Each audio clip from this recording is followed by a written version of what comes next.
ความเคารพแสดงความนับถือพระมหาเถระพระเถรานุเถระเจ้าคณะพระสังฆาธิการครูบาอาจารย์เจ้าที่เปิดวิทยุฟังอยู่ที่วัดที่ว่าเวลานี้เจริญปอนศรัทธาญาติโยมท่านสาธุชนคนดี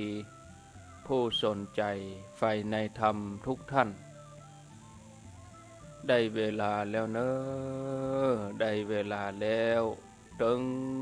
เวลาแล้วได้เวลาสำหรับการรับฟังธรรมะอันเป็นสาระประโยชน์ทางด้านพระพุทธศาสนาน้ำธรรมคำสอนขององค์สมเด็จพระชินวรสัมมาสัมพุทธเจ้าได้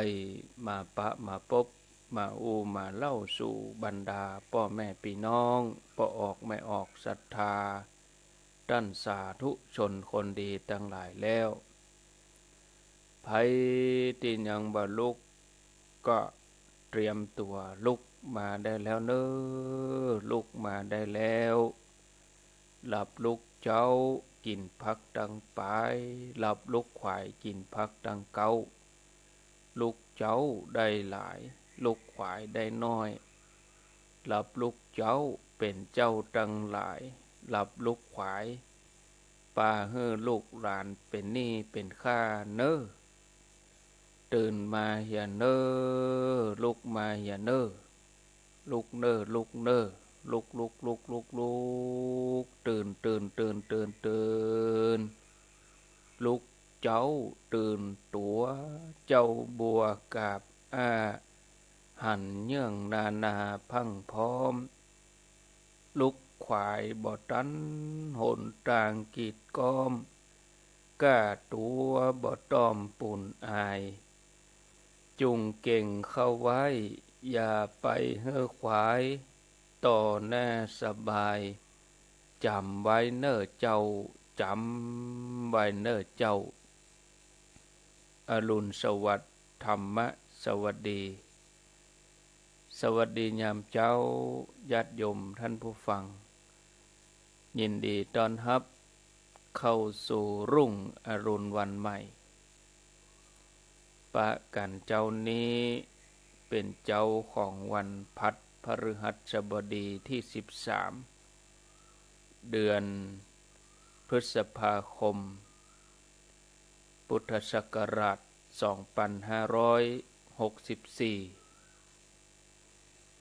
วันนี้เป็นวันเดือนเก้าเหนือออก2 ค่ำเดือนเก้าเหนือเดือน7ใต้เดือนเก้าออก2 ค่ำพร่ำว่าเป็นวันพฤหัสบดีมาปะกันในรายการเสียงธรรมแสงอรุณเป็นประจำทุกเจ้าห้องกันลุกปุ๊กกันตื่นมาปะกันในเวลาตี 5กับ10 นาทีณเวลานี้แล้วก็อุณหภูมิเจ้านี้ก็อยู่ที่30 องศาโอ้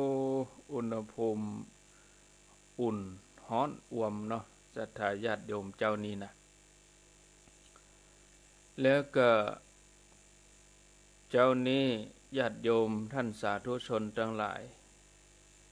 ก็เป็นเวลาของท่านสมชาตินันทธรรมิโกท่านติปัญญู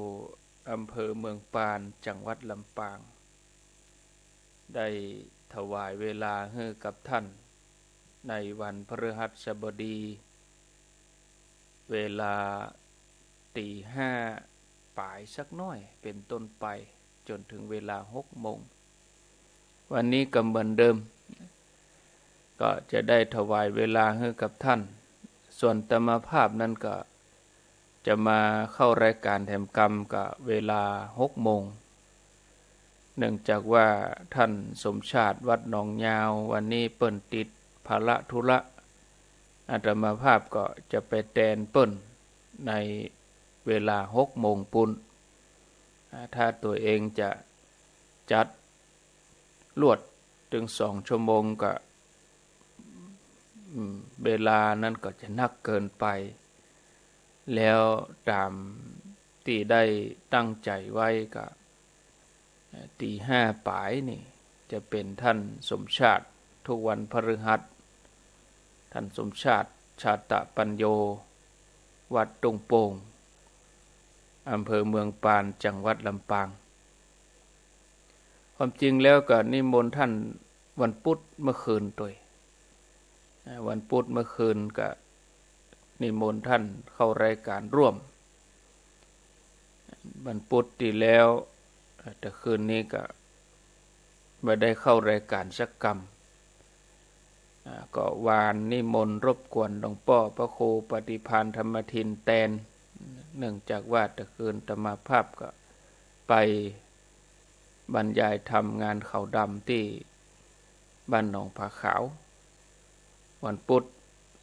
ไม่ได้เข้ารายการสักกรรมก็นิมนต์หลวงพ่อพระครูปฏิภาณธรรมทินได้แตนไปพุธหน้าพุธในก็ไม่ได้เข้าเตื้อเพราะว่าแบ่งกันเดือนไหนนี่มีอยู่4 พุธพุธแรกกับพุธที่2ของเดือนนี้อาตมาจัดเมื่อคืนพุธที่3ที่4ก็เป็นท่านพระครูสถิตสารคุณกับท่านพระครูกัลยาณปราโมทย์เป็นประจำทุกวันพุธเวลา20 ทุ่มเป็นต้นไปอันนี้เป็นผังรายการที่ดำเนินรายการเป็นประจำอยู่แล้วแล้วก็เจ้านี้ก็เหมือนเดิมจะได้ถวายเวลาให้กับพระคุณท่านสมชาติชาตปัญโยได้มาพบปะศรัทธาญาติโยมท่านสาธุชนท่านทั้งหลายตามเวลาที่ท่านตั้งใจที่จะนำเสนอสาระธรรมะคือธรรมะกับศรัทธาญาติโยมซึ่งรายการของท่านสมชาตินั้นก็มีประจำในเวลาช่วงเจ้า9 โมงถึง10 โมงอันนี้จันทร์ถึงศุกร์ในเครือข่ายขึ้นสีขาว9 โมงถึง10 โมงอันนี้ญาติโยมหลายผู้หลายท่านก็คงจะติดตามฟังอยู่เพราะว่าฟังมาหลายสัปดาห์หลายเดือนแล้วส่วนว่าเจ้านี่ก็บางทีก็ลืมพ่องบางทีท่านก็ลืมอาตมาก็ลืมเพราะว่ามันเมินไหนเนาะติดไหนก็มีเหวันสักเตือก็ต่างคนก็ต่างมีธุระถ้าว่าท่านบัสะดวกอาตมาก็แทนท่านอาตมาบัสะดวกท่านก็แทนเนี่ยแทนกันไปแทนกันมาเนาะเอาละเนาะญาติโยมไปนักเวลาก็จะบ่พอต่อไปนี้ก็จะได้ถวายเวลาให้กับท่านสมชาติเปิ้นได้จัดรายการต่อไป